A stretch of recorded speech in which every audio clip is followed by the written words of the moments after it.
স্ত্রী ও 2 শিশু সন্তান নিয়ে ভালুকা পৌর শহরের টিএনটি রোডের ভাড়া বাসায় বসবাস পোশাক শ্রমিক রফিকুলের। বাসার এক কক্ষে থাকতেন তার ছোট ভাই নজরুল।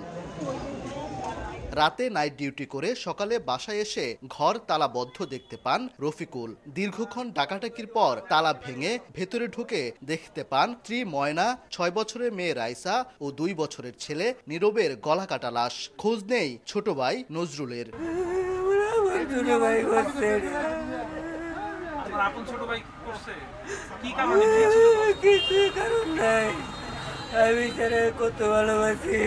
নৃশংস ট্রিপল মার্ডারের ঘটনায় নিহত ময়নার পলাতক দেবরকে দায়ী করছেন স্বজনেরা। কম্বল দিয়ে ঢাকা ছিল, পরে এক সাইড সরাইছে, পরে বাচ্চার গলা এখান থেকে এই পর্যন্ত কাটা।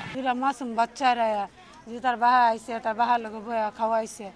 মাসুম বাচ্চারা তার বাহা বিরাট আদর করতো। মাসুম বাচ্চা মারা গেছে, মাসে একে মারতে পারে, আমরা এর সুষ্ঠু বিচার চাই। 2 সন্তান সহ মাকে হত্যাকাণ্ডকে পূর্ব পরিকল্পিত ধারণা করে পুলিশ বলছে নজরুলকে গ্রেফতারে অভিযান চলছে। ধারণা করছে যে তাদের ভিতরে কোনো পারিবারিক কোনো থাকতে পারে, বিরোধ থাকতে পারে, সেই সূত্র ধরে হত্যাকাণ্ড হতে পারে। এর পাশাপাশি যদি অন্য কিছু থাকে সেটা আমরা সার্বিক তদন্তের পরে আপনাদেরকে জানাতে পারব। পুলিশ জানিয়েছে 2023 সালে গাজীপুরের জয়দেবপুর থানার একটি হত্যা মামলার আসামি নজরুল।